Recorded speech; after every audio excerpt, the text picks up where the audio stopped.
YouTube friends, Breakman79 here, and welcome back to Let's Play Planescape Torment. So in the last episode, we talked with Kasai here, and got, or I should say, we finally convinced her that she is indeed the witch Ravel's daughter. And she gave us a drop of blood, and when I restarted my save here, practically everyone leveled up. So, well, except for our main character here, but I saw everyone else did. So let's take care of that. What did he get? Okay. We'll have to check to see if he's got any new spell slots. Oh, he didn't level up, though. Morty did. One fist. Fist proficiency? Very interesting. Anna leveled up. Oh, look at that. We finally got some thieving skills. Alright.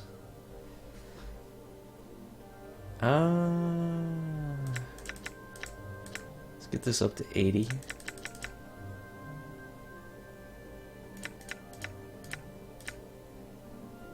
Probably just go all the way here. Detect traps.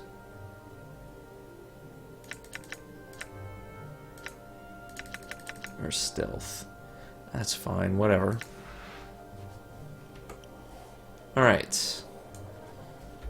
Let's see what our journal says. Okay, so we have the piece of Ravel. So the question is, what do we... Wait, not that. Right there. Where do we take this?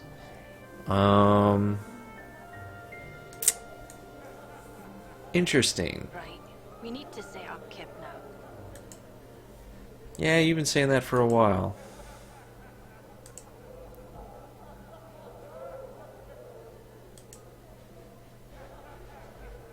I must rest.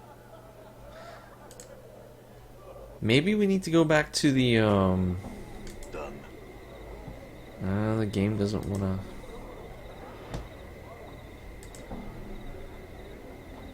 It does this every once in a while. Like, it gets kind of stuck and I can't scroll. I'm gone. I'm thinking we go back and talk to the guy that we learned that we need the piece of Ravel to even... No, you know what? Since they can keep complaining about resting, why don't we do that? I think we can sneak through here. Okay, this is very annoying.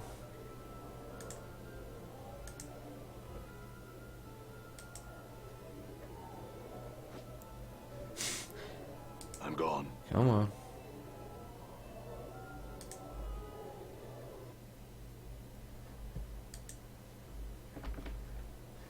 Oh, there we go. Oh, okay, so... Never mind. Apparently there's a... Hitting the C key kind of locks it like that. Yes, I'd like to rest. You know, Fiendling, I see the way you look at the Chief. Nothing to be ashamed of. Why don't you say something? Huh. Interesting. I'll never tell him how I feel. Nor shall you prattle on to him about it. There's a mark of doom on him. I'll not sway him from his path. You hear me, Skull? All right. Calm down. Sheesh. All right. Interesting. We still haven't learned, like, everything we can about Anna yet, either. Although, I believe the last time I tried to talk to her, none of the options, dialogue options, have changed, so perhaps I have to advance the story along further. Although it worked for Morty. I don't know. Anyway. Alright. Help me, yes. Show me to the sensoriums.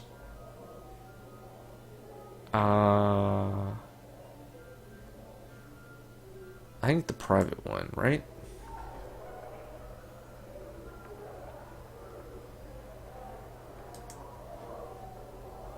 Done. Let's see, is he still... There he is. Good old Quell. I had some questions, buddy.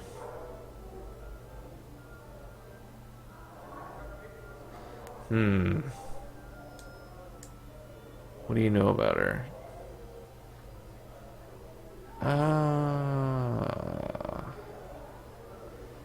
Yeah.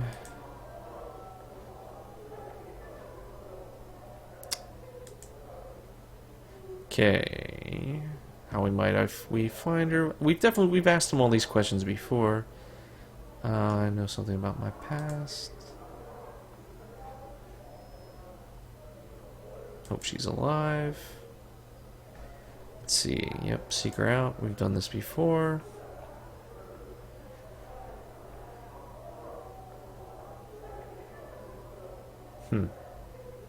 Don't know. Okay, can you tell me how to get to her maze? Likely or not. Okay. Yeah, I've read all this before. Yes, I now have a piece of her.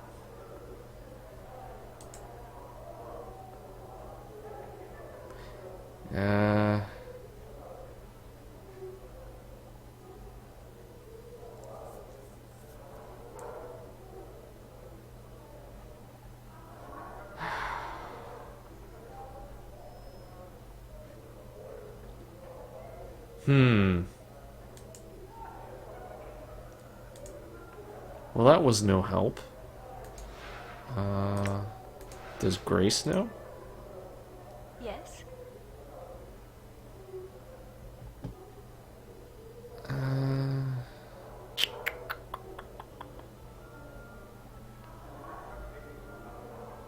We've asked about her name. I don't see anything interesting there.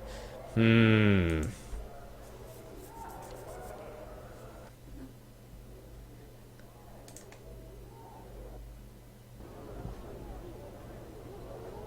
gone.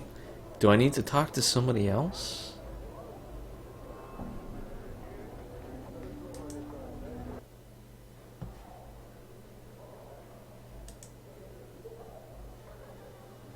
Done. I'm gone. I'm gone. Where'd she go? Maybe there's something else I need to ask her. There I'm she gone. is.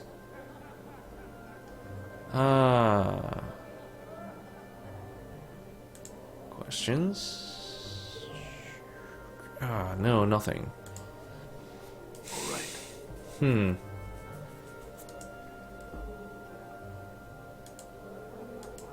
Maybe Yives?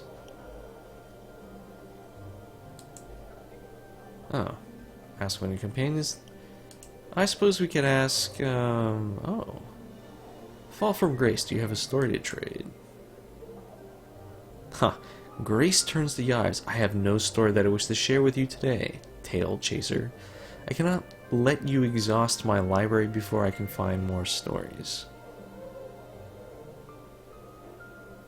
Any other companion? No.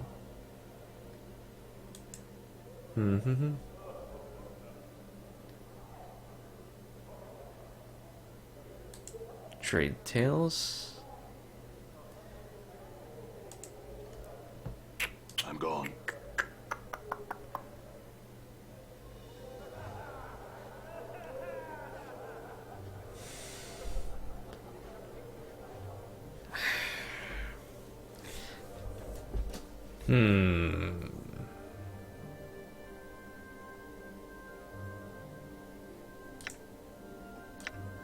Quests.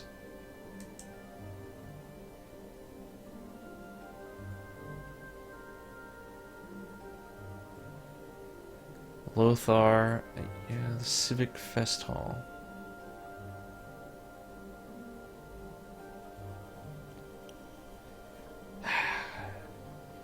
Is it possible that there is just somebody else I need to talk to?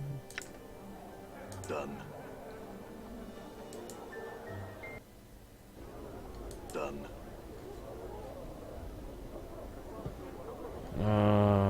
Map. Pocket Theory.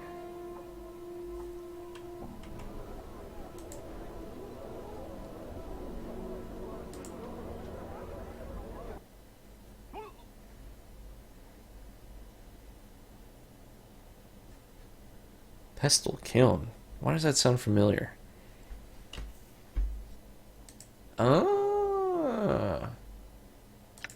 Yeah, okay. That's where you were. Ugh. I got this elixir of horrific separation. You think that'll help you? Both his eyes suddenly snap to the small bottle in your hands. He nods, smacking his lips. Well, here you go. Hey, more experience. Pestle Kiln takes the bottle in both his hands and places it beneath the counter. His left eye focuses on you, while his right eye and hand concentrate on scribbling furiously on the countertop. We can use this to make something that'll fix us. Hurt. Right on up. Now if you'll give us a moment, when we got it worked out, gack, out. We'll make you some healing stuff for a reward. He turns to head to the back of the shop. Alright.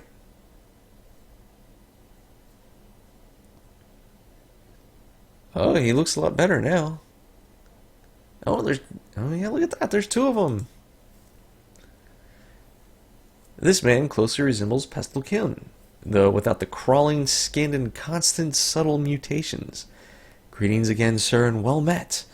And what is it I, Pestle, can do for ye? Questions? My humblest apologies, sir, but I only speak of the store. Besides, I rarely leave the place. You see, you better be off finding another to answer your question. Oh, I can buy something. I don't want it. What about Kiln?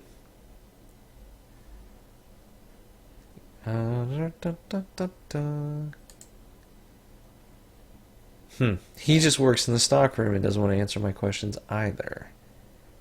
Does he sell something? Nope. Well, at least we solved another side quest. Done. Barkeeper.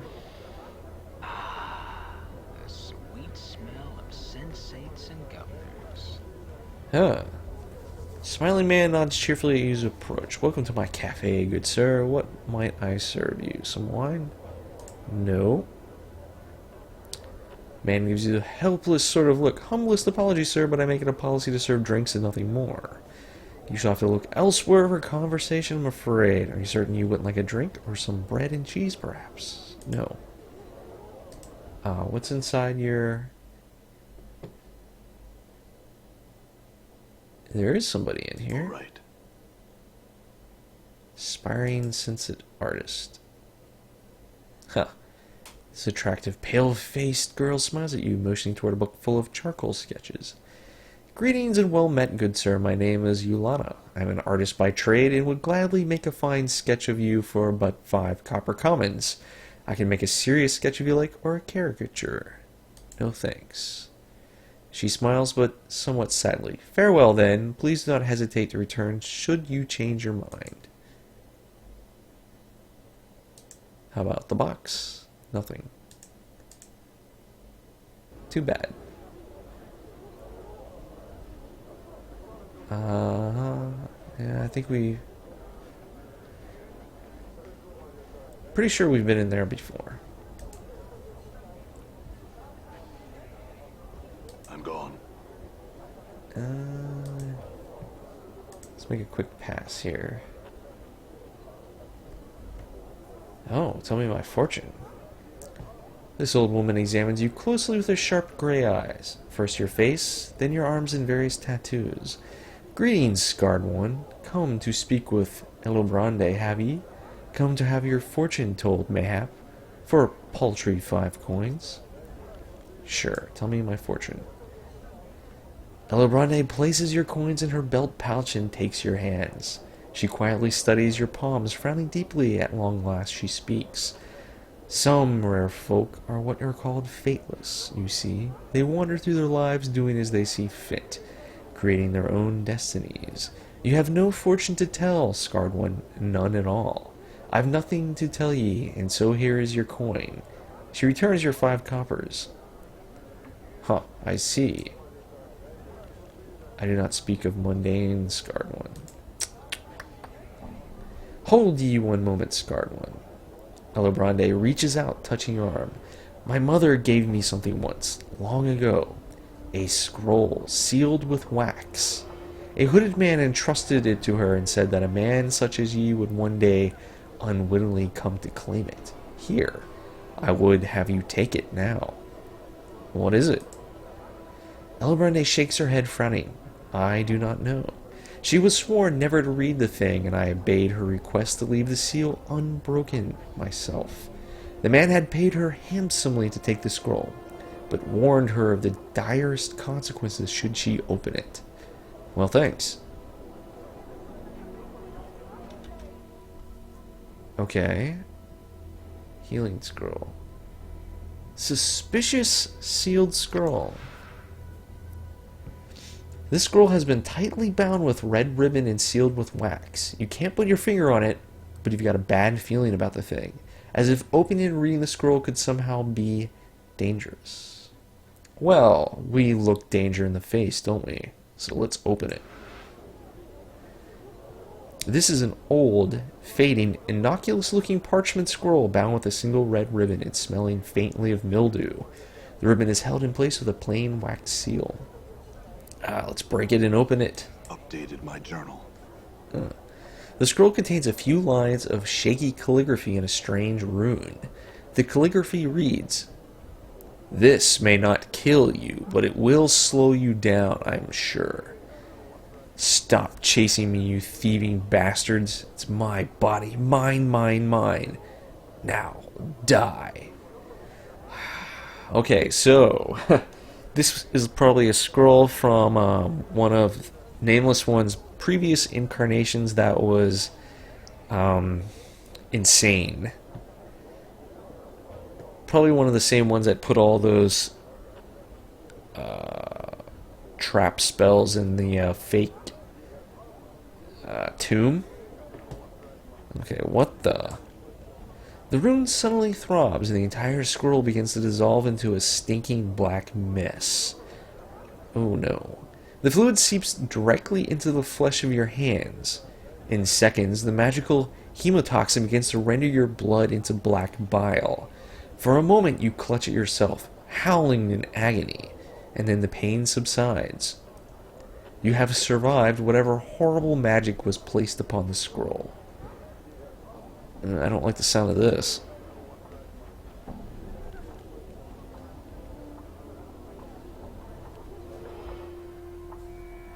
No permanent.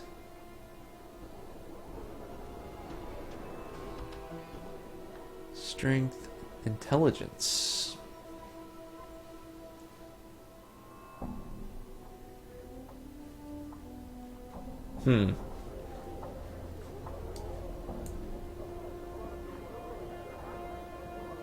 I guess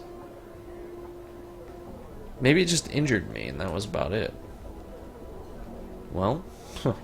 I was kind of expecting something else. Cafe patrons.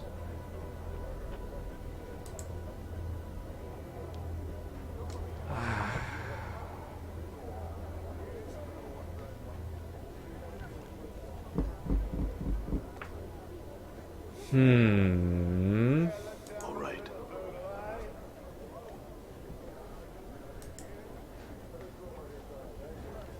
Have we been in here? Oh yeah, probably. Most likely. Definitely been in there. Able Ponder Thought. Ah. Oh yeah, this guy. Oh, he was the one that like looked up some stuff for us. Oh. find out anything more about Ravel Puzzlewell. Updated my journal. Oh! Yes, apparently she disappeared from the fest hall one night and was believed to have been mazed. To many people's relief, records indicate that something of hers was needed to open a portal to her maze. But none knew what this might be nor wanted to find out. You may want to ask people within the fest hall of her. She was mazed? The mazes, these are creations by the lady you see. She takes a small piece of sigil, copies it, then uses a portal to place the copied bit in the deep urethral. Once there, a piece of sigil then becomes a demiplane, an endless maze that curls and twists about itself. He continues, the lady uses these mazes to imprison anyone who threatens her power. Once she has determined that you are to be imprisoned, there is no escaping them. There is believed to be a way out of each maze, but it is most likely extremely difficult. Okay, the man nods. Find out anything interesting about dead men fitting my description. Updated my journal. Why, yes, actually, most curious. I found mention of 2 different men who matched your description. Both of the most despicable sort, I'm afraid. The first man was an utter madman, a berserk, bloodthirsty mercenary and duelist who killed all who crossed him. Yikes. He nods. He was finally captured and subsequently drawn and quartered. Ouch. By 24 mercy killers after a murderous rampage in the Lower Ward pub. His remains were cast beyond the walls of Sigil.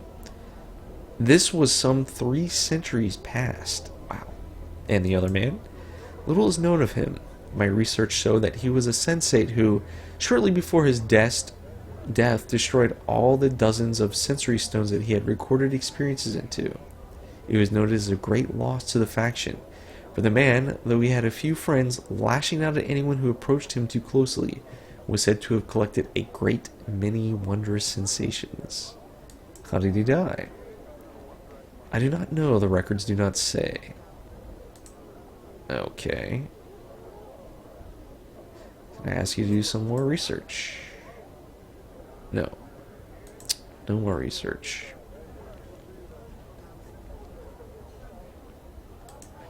Alright. I'm glad I came back and actually talked to that guy. Diligence. This was the woman that called the guards on us, so I think we're just going to leave her alone.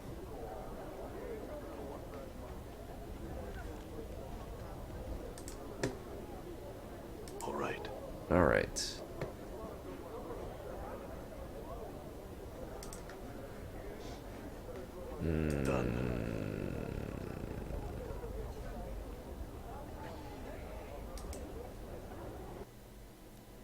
Alright, so who can help me? Good old Jumble here? Oh. Jumble gives you an awkward bow and an uneasy look. It's clear he'd rather not have anything more to do with you. Just passing by, Jumble. Can this guy help us now?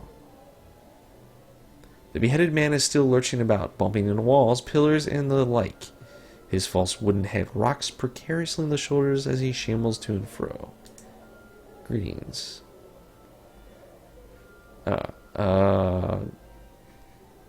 Let it touch you?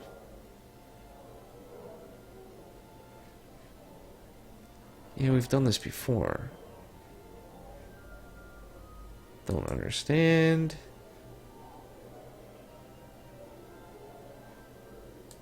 Oh.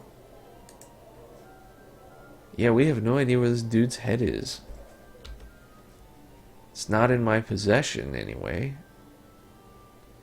I don't think I have a quest for him either, do I? Nope.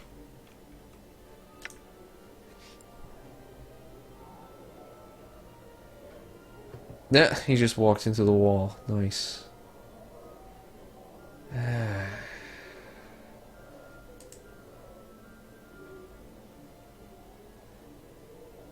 Alright.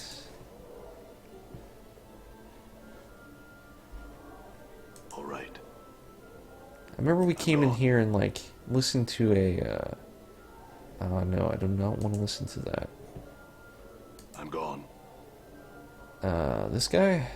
Death's Advocate.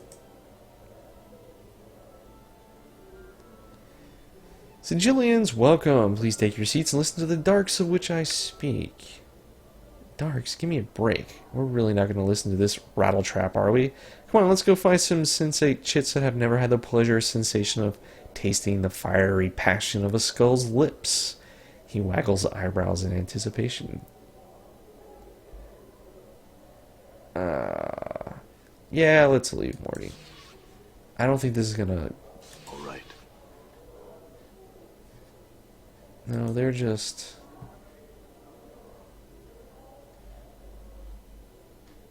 Where's this go?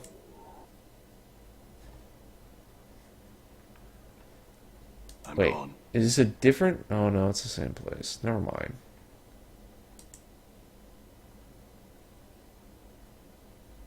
Uh-huh. I remember you.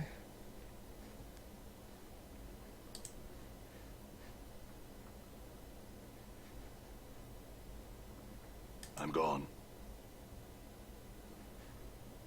All right.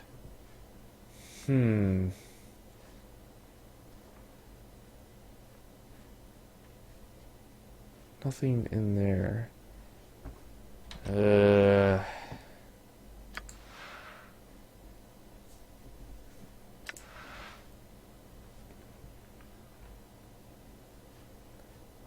Fold the journal. Oh. Dreams in Ravel. Let's see. Tempted me. Came when I dreamt, I must not dream again. Destroyed the goblet.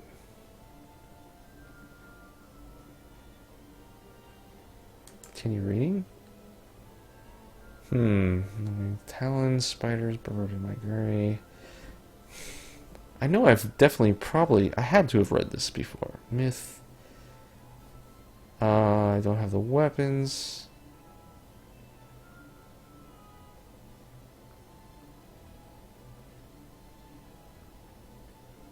I need weapons that will kill her should she find me. Huh.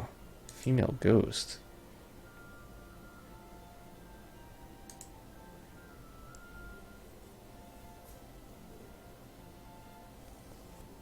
Murder of one who tried to help you. Killing in the fest hall.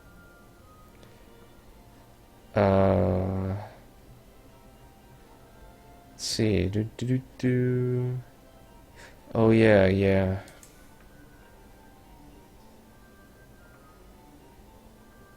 Cryptic answer from an unknown source. Okay.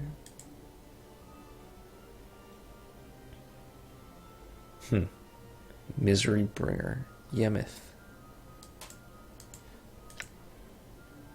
Continue. Cracked. Doomed.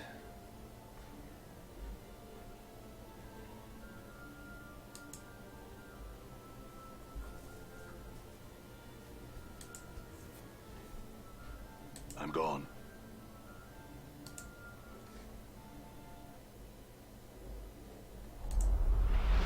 I'm gone.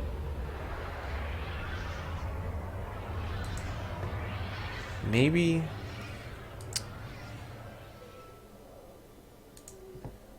Come on. I have an idea, but Jomely. I don't think she's gonna tell me anything. Yeah.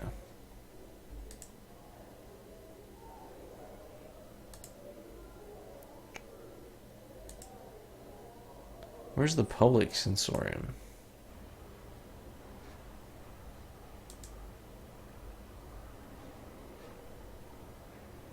Have I not been here? All right. Maybe not. Let's see what goes on. That is not where I clicked. Okay. Usual light blue stone, securely fastened pedestal. Oh.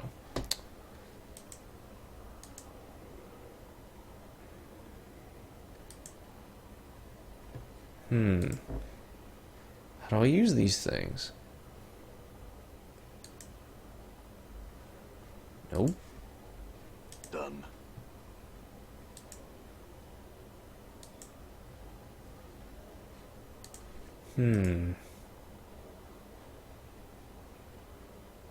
Sensei guide.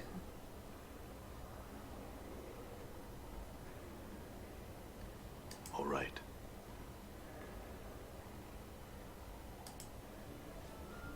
Nope, can't touch it, can't do anything. Lady, oh okay, she's different. Come here. This comely middle-aged woman is wandering about dreamily, absent-mindedly chewing on her thumbnail. Her eyes seem focused on nothing in particular. She is dressed in elegant, yet disheveled finery, and her hair is slightly tousled. Hello? She takes her thumb out of her mouth, smoothing back a strand of hair that has fallen in front of her eyes. Had a question. Very well, ask what you wish. She sounds apathetic. Questions about you. As you begin to ask your questions, you realize she's not looking at you, let alone paying any attention. Hello? I had a question. Question about this place. Okay, she is completely ignoring me. So be it. Come on. I'm gone. Ugh. Can't do anything with these sensory stones? All right. Done. Nobody.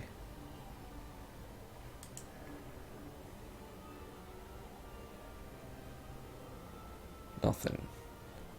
Alright, what if I talk to one of the guides? Maybe. How about this one? This man's gentle voice complements his calm and refined demeanor. Greetings, are you here to use one of the sensory stones? Yes, I am. Oh. The man smiles and explains to you some of the various sensations that are currently available for your perusal. Which one will suit you? Unavoidable pain will do. Good. The stone you shall want to use is one of the smaller chambers, one room clockwise from the stairwell. It is greenish yellow in color. Clockwise. I'm gone. Here, I guess. I'm gone. Okay, does this mean I can use it now? Here we go, yeah.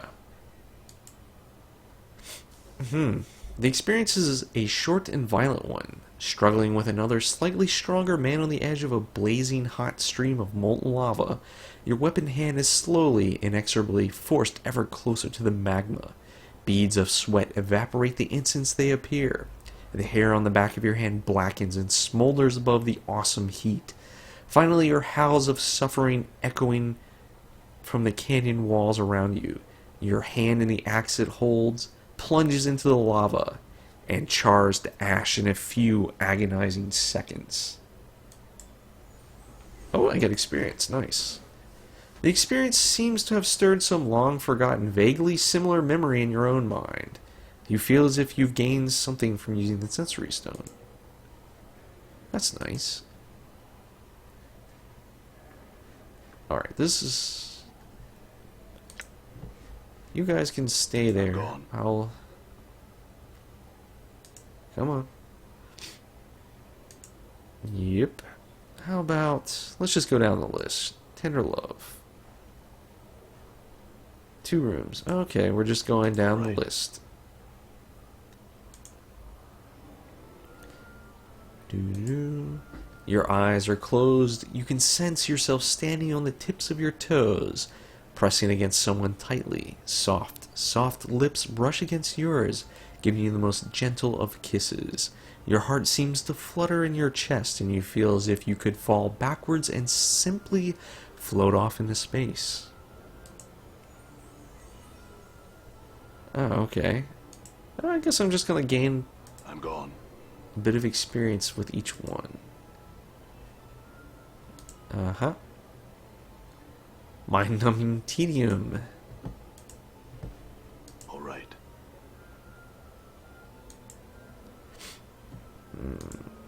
The experience couldn't be more than a few minutes long, but hours seemed to pass. A long, boring lecture in the driest, dustiest hall in the University of Chalm and Sigil. You look about the vast hall, hoping to catch someone's eye to pull a face at, but the other students are either asleep or staring listlessly into space. You drop your quill pen, pick it up and drop it again, just for something to do. You consider stabbing yourself in the eye with it, just to see if your senses haven't been wholly numbed by the incredible boredom. Okie doke.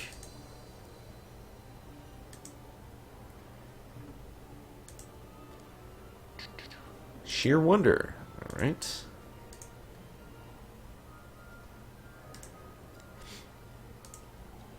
Hesitantly, you open your mouth and take a shallow breath, and water flows into your lungs like cool air.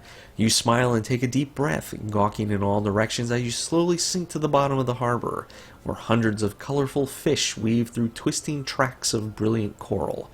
As your feet touch bottom, you peer up at the keel of your ship and laugh aloud with a string of great bubbles shooting up towards the surface.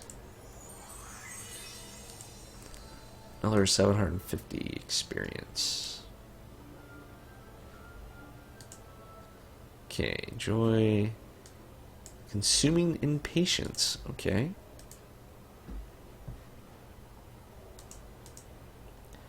Uh-huh. You stand debating with Omnus, the horribly slow keeper of the Lion Key, as to whether or not your quest is important enough for him to relinquish the artifact into your care. The whole experience is an exercise in sheer torment. Each and every one of your words is followed by a significant pause.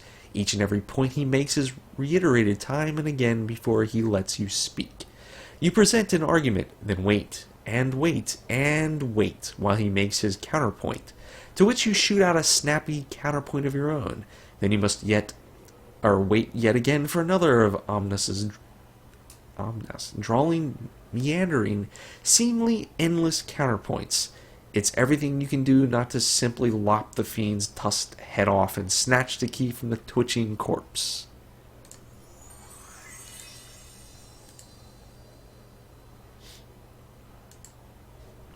Alright, what's next? Tired surrender. That's up here.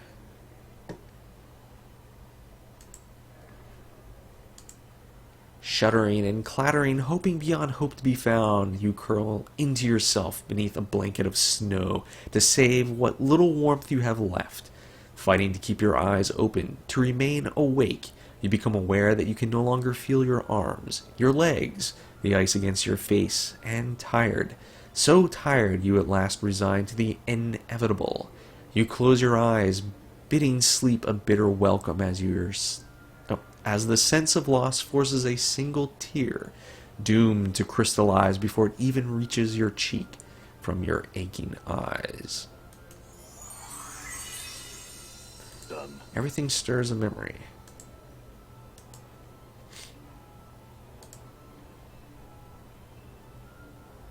Supernatural lust. Oh, this should be good.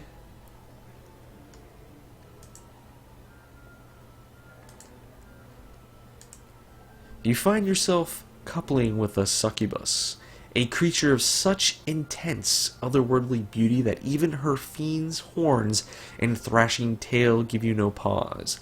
She gasps under you. You desire her so completely that the whole of your existence seems focused towards the single goal. As your life explodes from you in a starry burst, you hear the delighted laughter of the succubus as she drains you dry, leaving your body but a soulless husk.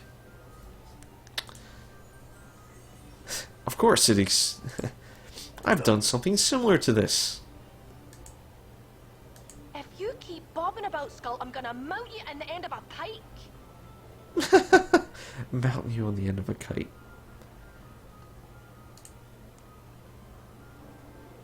Actually, are there others? Oh my goodness, how many of them are there? Psychosis will do. Oh boy.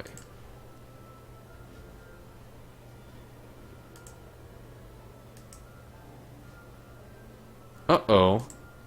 Done. Where is it? All right. I didn't bother to read. I just assumed it was the next one. Where's this? One room clockwise from... Oh, okay. We're like starting over. Oh, how many...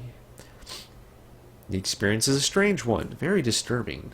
You have the point of a knife pressed to someone's throat, your hand clapped over their mouth and breathing hot and heavy in the face.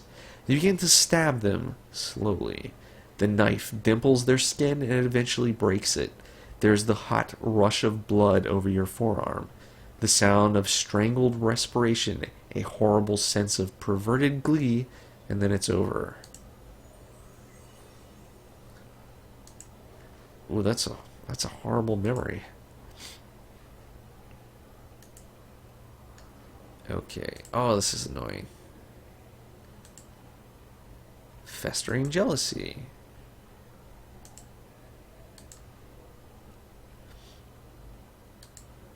Okay. You feel your lips curl as the fair-haired young hero, armor gleaming like a polished silver mirror, once again enters your tavern. Holding this velvet cloak on a wall peg, he surveys your patrons with a pair of eyes like sea gems, and a smile that sets the serving wenches swooning. You set the mug you're cleaning down and harumph loudly, thinking of what it'd be like to turn him upside down and shove him into a rain barrel.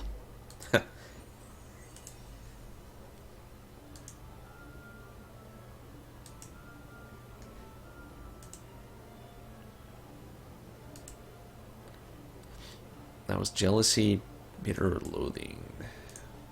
Done. Uh-huh. Venomous tears of pain brimming in your narrow yellow eyes. You gather the tattered remains of your small scaled red wings off the floor. You humbly back out of Graba's study, gritting your needle-like teeth beneath sealed lips. Sure, you're only what the hell, Spinnigan? Least among devils, but that's no cause for a pit fiend to tear your wings off because he doesn't like the message you've brought him. What will your Glaligan master do now? He certainly can't say anything to Graba. And what use is a Spinnigan without its wings? You'll probably get cast into the pit of flame for incompetence. Vengeance out of the question. There's little to do but shake your clawed fist and hate, hate, hate.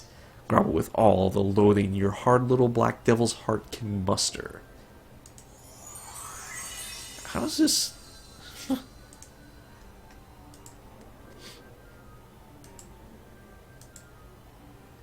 How can I say no to all this free experience?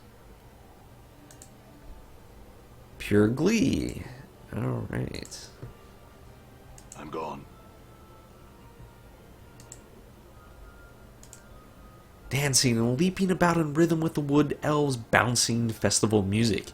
You and a dozen other dancers spin through the forest clearing like a whirling dervish, smiling and laughing like mad. As the clearing forest dwellers whoop, clap, and dance alongside you, fairies careen through the air above your heads, leaving sparkling trails of colored light.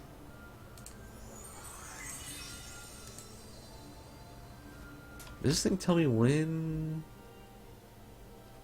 I'm getting close to hitting level 11. That was pure glee, frightening exhilaration.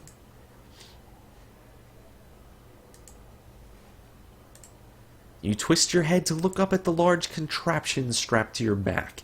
A set of 4 bat-like wings extend from out of it, each made of leather pulled taut over wicker frames.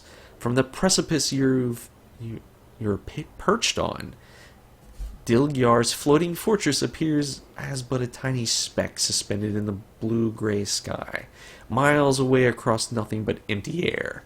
This is how everyone travels on the plane of air, they said. It's easy. You smirk, step back a ways, and make a running leap off the cliff into the cool wind below, leaving your stomach behind. As the wings suddenly catch the air, an amazing rush shudders through your entire body as you soar out over the nothingness and toward the elemental prince's abode. All right. Okay. No. Pure glee. Grim determination.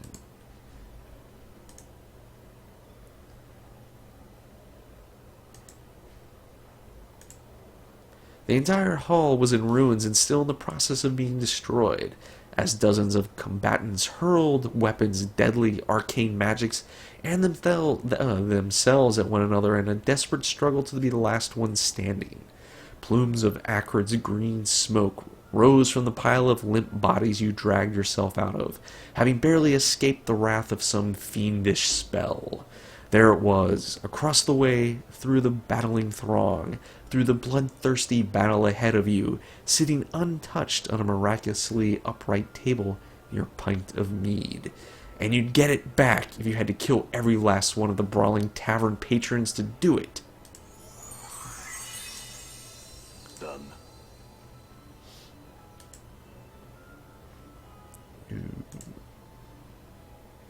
Okay, others. Complete bafflement. I'm gone.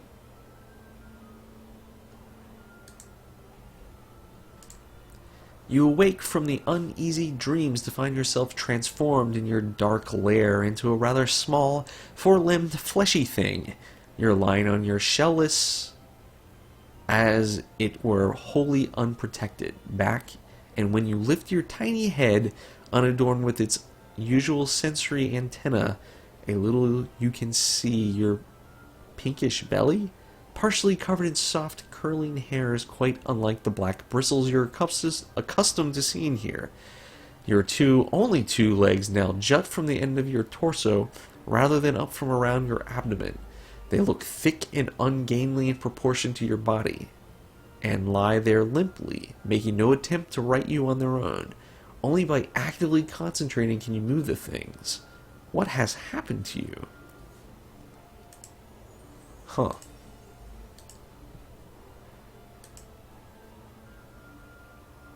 Oh, please tell me that's all of them. Others? Actually, what were... Okay, are there any more? Oh. Huh. Lycanthropy. An experience of turning into a werewolf? Horrible regret. 3 rooms counterclockwise.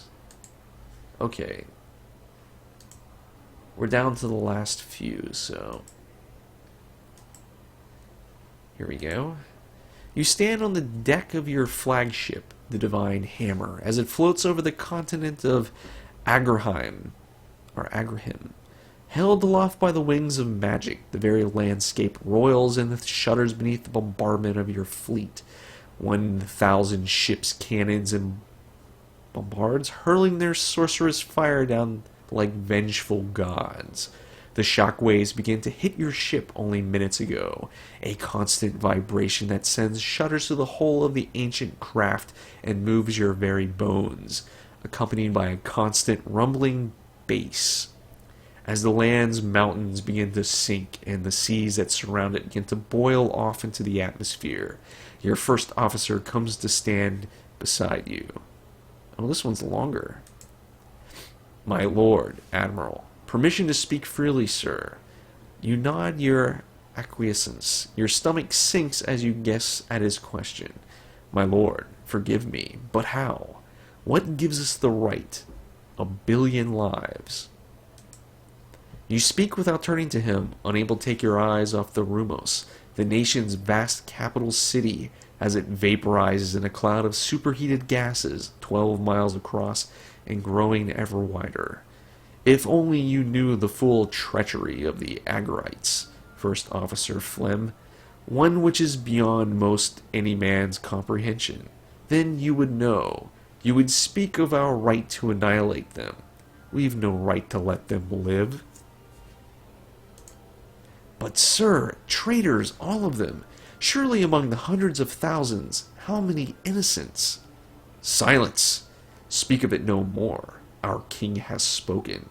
His will be done. The task set to us is a horrible one, not fit for contemplation or questioning. There is no room for pity, no room for remorse, only duty. The two of you stand silently for a time, watching the last minutes of Argheim. At long last you sigh, a low stuttering exhalation that sounds as if something has broken inside you. Beneath the brazen plate that covers the ruined half of your face, your dead eye begins to weep. Falm, my friend, I would have you understand. I know now, as I look down at what I have wrought here, that were I to think upon what I have done, what I have truly done, I would be struck mad. A deed such as this, the anguish would overwhelm, destroy me. So, First Officer Falm, it must be that there are no innocents in Argheim. No mothers, no children, no people. Only traitors, vile, cunning traitors, who deserve no less than the full brunt of our most holy king's wrath. Do you understand this? Yes, my lord. Good. Now go. I wish to be alone here. By your command, Lord Admiral. Falm bows his head and returns below deck, leaving you to stand over the end of civilization. Huh. Interesting.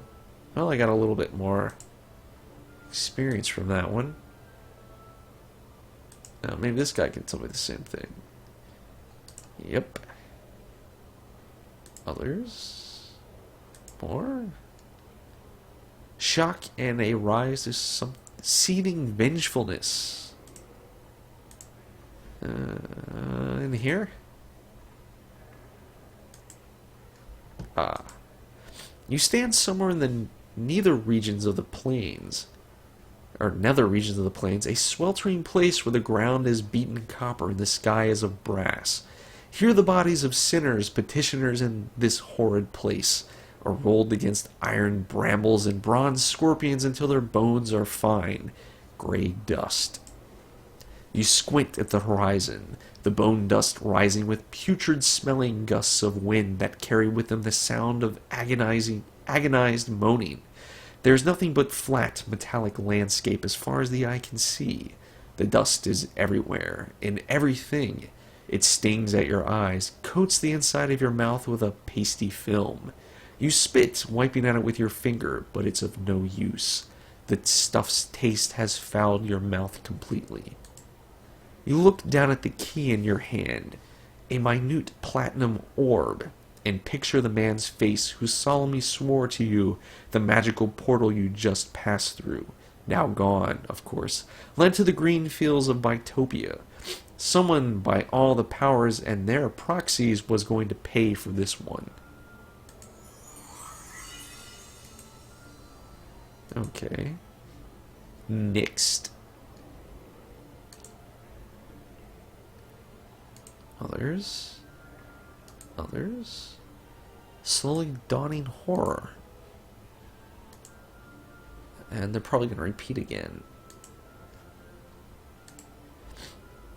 How good could it be, you think? Regarding the burgundy liquid carefully. Across the table from you, the twisted old man smiles slyly.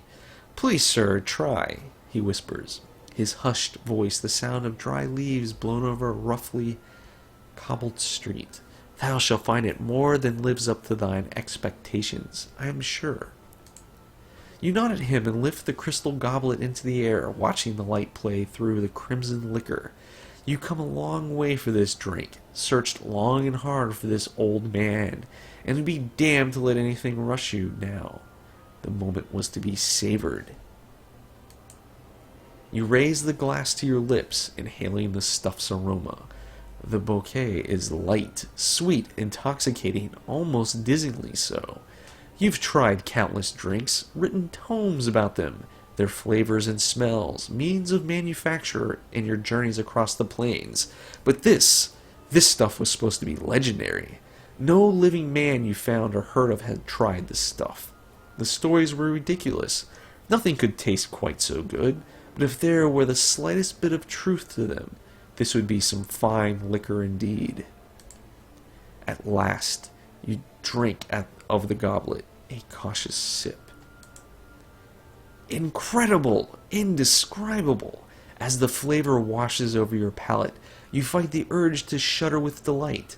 Nothing you have tried in all your long years has tasted quite like this.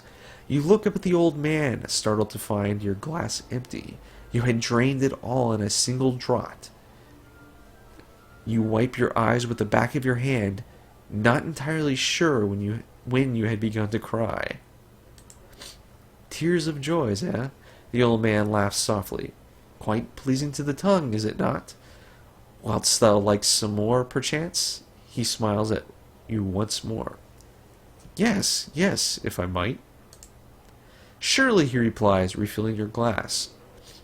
Try as you might, you cannot resist downing it in a single gulp. You thrust your finger into the goblet and attempt to find some last hidden drop of the stuff. Several times more does he fill the goblet, and each time you gulp the stuff down as a starving man would devour a feast, unable to control yourself, to deny yourself another exquisite taste of it. He chuckles softly once more. A drink such as this, a man will do anything for it, no? You nod without hesitation. Yes, a man would. Looking at him, his sly smile suddenly takes on a whole new meaning. A sense of horror begins to creep over you, even as you begin to yearn painfully for more of the blood-red liquor.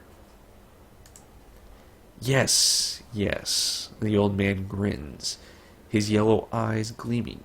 A man wouldst do anything, and the thrall of such a drink, even the most terrible, the most heinous of deeds, as thou shalt see, my newest servant.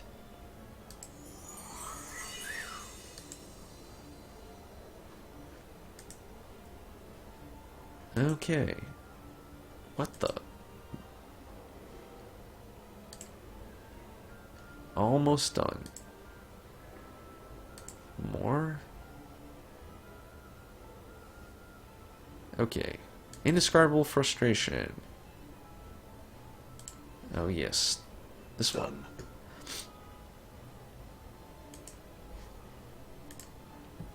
You can see it now. The crown of Haphon gleaming up upon a marble pedestal. No more than 20 strides away it is. With it you could wrest control of the armies of Athenopolis away from your treacherous brother and restore your father's kingdom. A fool your wretched brother was, your smile grimly at the thought, to leave the king's only daughter alive, thinking she could do him no harm. A sound, the creak of leather sandals, the softest hiss over there by that third pillar. She was close now. Pelophi, the Medusa, jealously guarding the crown her servants had stolen from her so long ago. Crouching behind a wide pillar, you wrap your hand tightly around your trusted, thrice-blessed javelin. With your helm of swiftness and the 100-mirrored shield, even a beast such as Pelophi would be no match for you. At any moment now, she would round the pillar and meet the sight of you. Even if she turned away from the shield, your javelin would surely find her throat. Suddenly, there's a gentle touch on your shoulder. You gasp, spinning around to face, of course, the Medusa. Accepting the inevitable, you only have time to lose a piercing cry of frustration before your lungs and every other part of you solidifies into cold gray stone.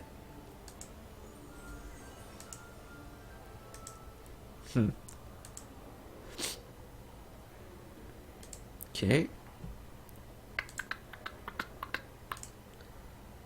Incredible frustration. Vastly important secret. Only 2 more to go. This violet stone... Oh, no, why am I getting this?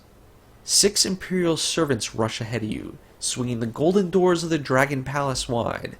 Long live the Empress, they cry in unison. 1,000 years. Long live the Empress. 1,000 years. Beyond the threshold, dozens of loyal warlords, kings in their own right, drop to their knees, touching their heads to the floor in a deference as you pass them en route to the Grand Imperial throne. As you turn and face your minions, seating yourself upon the Imperial throne, you allow a small, satisfied smile to creep across your carefully painted lips. There is but one thought in the forefront of your mind.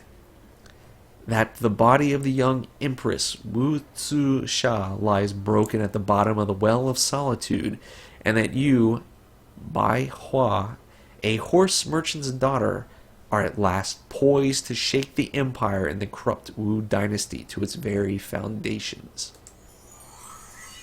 I feel stronger. Hey, there we go. Level up. 3 hit points. Spell memorization. Excellent. Oh! Alright. Let's boost maximum wisdom. I think. Well, genius level wisdom anyway. Let's close that. There we go. Done. I'm gone. Hello. I'm Okay. gone.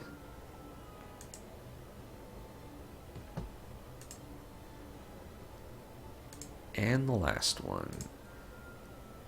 Lycanthropy. Done.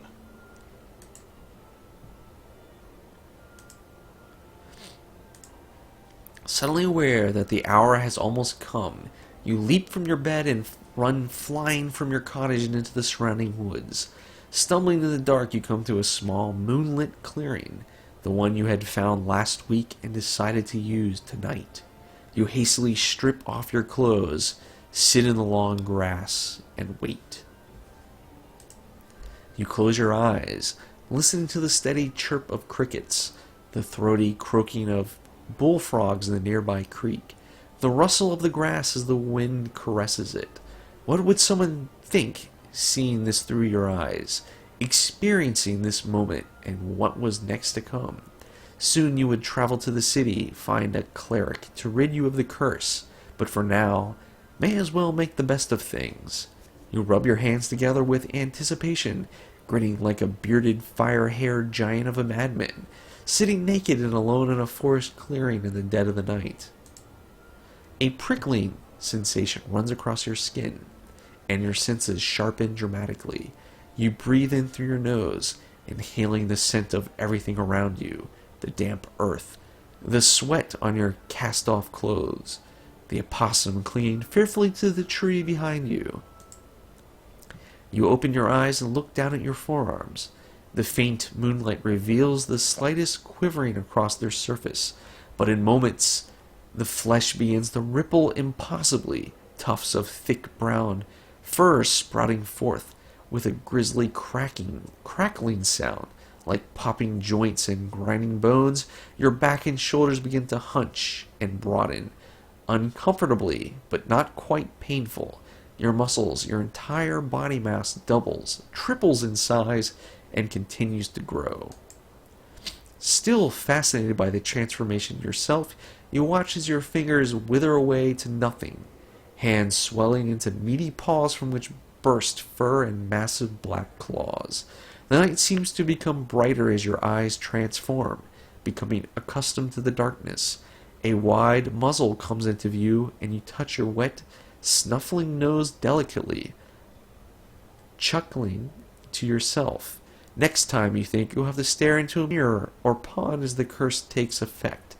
Watch as your face warp and change, losing its familiar shape to become a bear's. Soon it becomes difficult to concentrate upon anything but your more basic urges. Food would be good right now. Yes, food. Perhaps you'll get lucky and find a nice fat catfish in the creek. You rise off your massive haunches and with a huff and begin to amble through the trees on all fours, heading to the water's edge. Alright. I think that was it. Let me double check. I'm gone. Yeah, pick this one. Another session. Any more? Nope, that's it. I guess I could ask him questions. This is the public sensorium whose chambers hold recorder or sensory stones. Each of the stones contains a particular sensation or set of sensations which a user can experience for his or herself. A sensate is free to use them at their leisure, while visitors must pay a small fee. Okay. Alright. Let's gather everybody up. How much time did I spend reading all that stuff?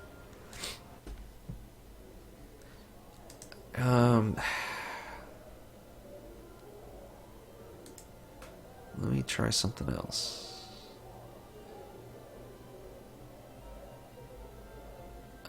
Rest. No, not what I wanted.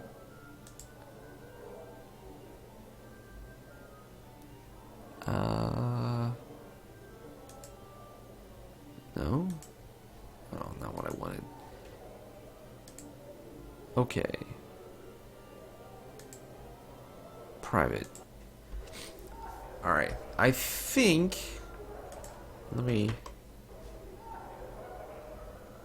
Quell's not gonna help me. What if I try to talk to this stone again? The messenger. Begin the sensation. Okay, close my eyes. Huh.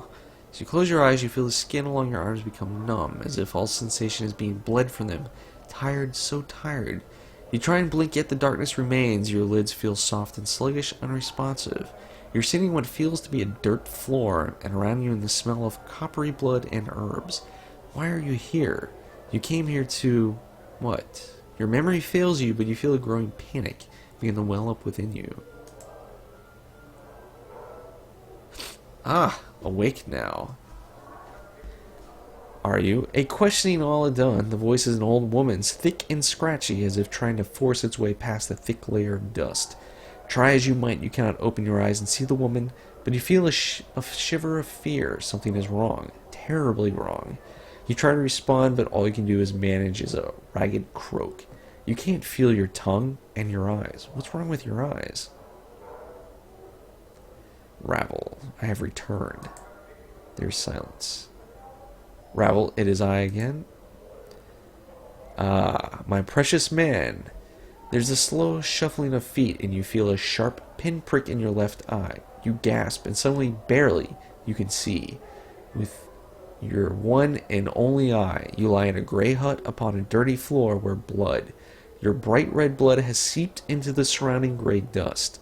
Your arms are gone, your legs have been hacked off at the knees, yet you feel numbed, and there is no pain, only fear. There is someone above you, someone looking down on you. Look up. As you look up through your bloody, blurred vision, you see a horrid bluish-gray face grinning with yellow tusk. Ravel is pleased. I'm wondering if this message would make it. For weak was he when bits were placed on my plate. And I mean, I've read this before. I'm just hoping that something is different. She holds a talon in front of you and impaled the tip of an eyeball, the right one. Yet to the fest hall he has returned, it seems, and our time together he has shared. And now you have come, success. The crone shakes her head.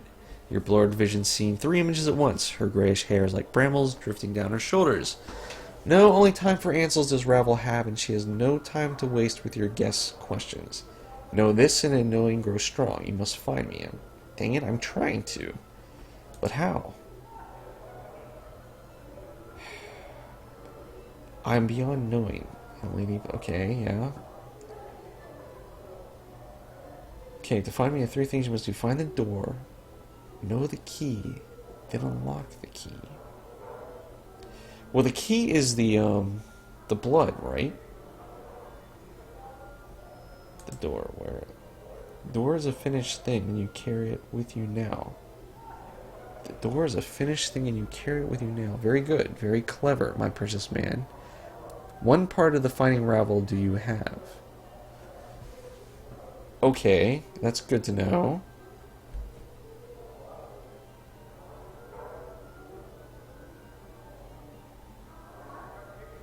Unlock the key, what do you mean? Knowing the key is not enough, so Ravel thinks. Knowing it and unlocking it, 2 tasks that must be joined, for at times. A thing knows not its nature, but you are no stranger to that. Ravel cackles, a long, hideous cry that fills your ears with pain.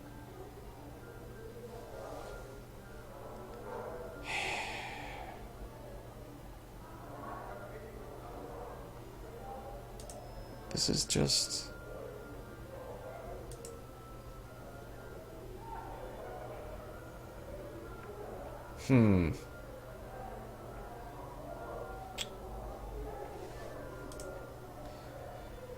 Return, I will give you what help I can. Ravel gives a final smile, horrible yellow, fangled grin. A blackish tongue. Oh, it's... Yeah, we've read this before. What do you mean?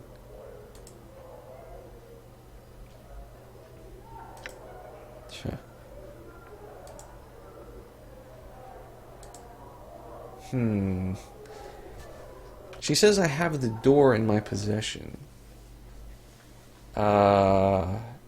Is it this?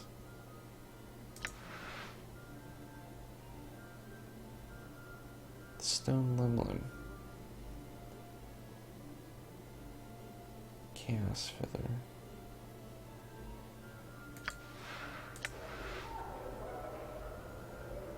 Examine the sphere. Let's take a look. Nope.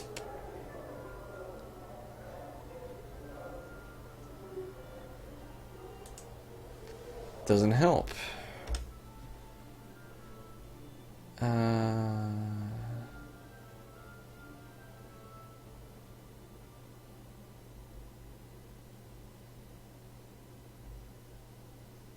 Bag of coins. Oh.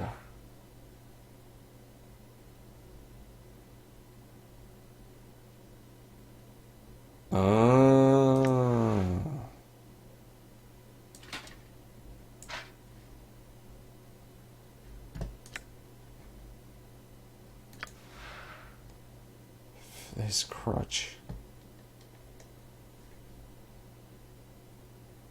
Huh. Can use it as a weapon. Let's double check. I need to sell this crap. Oh yeah, she's really loaded down.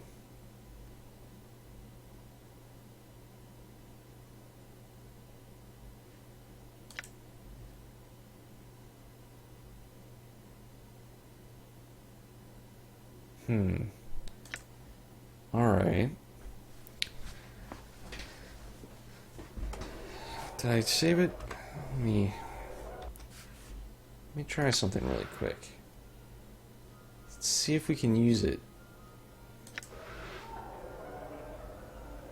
You unfold the shimmering metal and immediately it begins crackling with life. It begins forming itself into a metallic circle. Hovering in the air, there's something in your possession that has activated this portal. You get the feeling that you probably ought to make sure you have everything you need. You might not be back in Sigil for a long time.